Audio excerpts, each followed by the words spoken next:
Jadi Quran itu kalau kita sudah dekat dengan Quran, itu insya Allah akan terjaga dari keburukan. Sekalipun belum hafal, rajin baca aja. Rajin baca. Rajin baca. Sehari baca, insya Allah itu akan terjaga dari keburukan. Karena burhan itu tidak pernah ditampilkan dalam Al-Quran kecuali salah satu maknanya penjaga dari keburukan.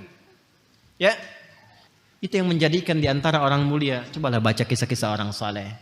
Pernah kejadian setelah itu digoda. Ada seorang tuan rumah bawa dia ke dalam, digoda. Kalau enggak saya teriak kamu akan perkosa saya. Tiba-tiba apa yang terjadi? Iya boleh sebentar. Tapi aku kan mandi dulu. Enggak enak kalau begini. Masuklah dia ke toilet, dia lumuri badannya dengan kotoran. Ketika keluar, maka si perempuan itu merasa jijik, mengusir dia langsung pergi. Ya, maka dia bersyukur kepada Allah setelah itu, ya Allah. Ya, aku bersyukur kepadamu yang memberikan kepadaku petunjuk untuk melumuri dengan kotoran. Maka orang ini setelah itu meninggal dunia dan di tubuhnya keluar bau harum sebagai ganti dari kotorannya. Sampai wafatnya. Ini kisah viral. Ini kisah nyata. Makanya baca tuh yang nyata-nyata. Oh, anak sekarang kok bacanya dongeng gitu kan, yang fiktif-fiktif. Baca yang nyata-nyata banyak kok. Kalau yang asli kenapa baca yang fiktif gitu kan? Ya, itu yang kita harus banyakin gitu. Nah ini burhan itu nah Quran itu disebutnya burhan. An-nur wal burhan.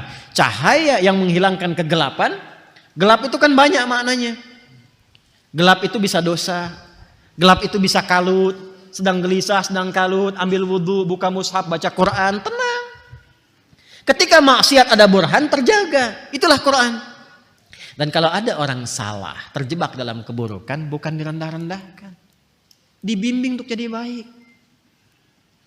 Saya kadang suka heran juga gitu ya. Memang ada orang salah. Kesalahannya banyak. Tapi kalau dia masih hidup, bantu dia tobat.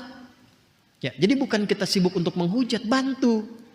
Supaya bertobat. Bagaimana bertobat itu? Tobat itu kembali kepada jalan yang benar. Bantu dia menerangkan kesalahannya secara benar. Bantu dia mengakuinya dengan benar. Mampu dia meniti jalan dengan benar. Mampu meminta maaf dengan cara yang benar. Mampu berjanji untuk mengoreksi kesalahan sehingga menjadi pribadi yang benar. Sehingga kita banyak diuntungkan.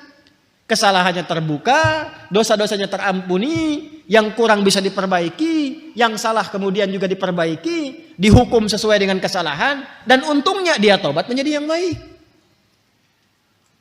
Terus apa untungnya dengan menjelekkan orang, menghujat orang? Apa untungnya? Tidak ada. Kesenangan, kepuasan, puas menghujat orang. Untuk apa? Kalau mau dihujat, yang dihujat itu keburukan perbuatannya. Bukan orangnya. Perbuatannya yang dicela. Penipuannya yang dicela. Ya? Apa lagi? Korupsinya yang dicela. Judinya yang dicela. Pencuriannya, pembunuhannya yang dicela. Itu yang dicela. Supaya perbuatan itu dianggap buruk. Ketika dianggap buruk, ditinggalkan.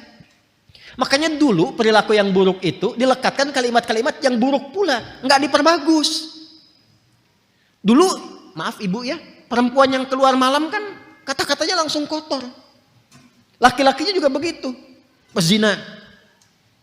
Bahkan petugas Belanda pun, ya kalau ada orang yang berbuat zina di prajuritnya sendiri, itu dibawa ke halaman luas, dicoreng tuh, itu hidungnya pakai arang, sehingga kelihatan belang. Maka disebut hidung belang. Asalnya dari situ. Baca sejarah yang betul. Ya. Dicoret hidungnya disebut hidung belang. Setelah itu dirajam. Ya, dilemparin tuh semua. Menunjukkan perbuatan ini kotor. Dulu tuh masih seperti itu. Sekarang dibagusin. Kupu-kupu malam.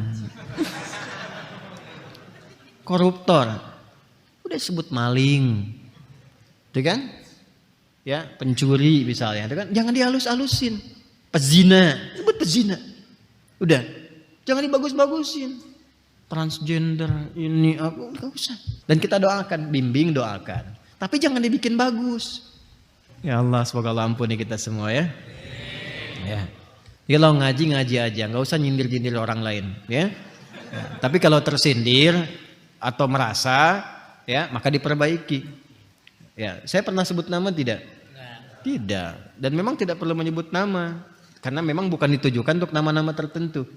Kita tuh kalau berdakwah, dakwah saja sampaikan risalah. Kalau memang ada yang merasakan itu hadir dalam dirinya, kalau baik pertahankan. Kalau kurang baik, perbaiki. Kalau tetap tidak baik, bantu oleh kita dengan doa supaya jadi baik. Paham sampai sini? Oke, baik.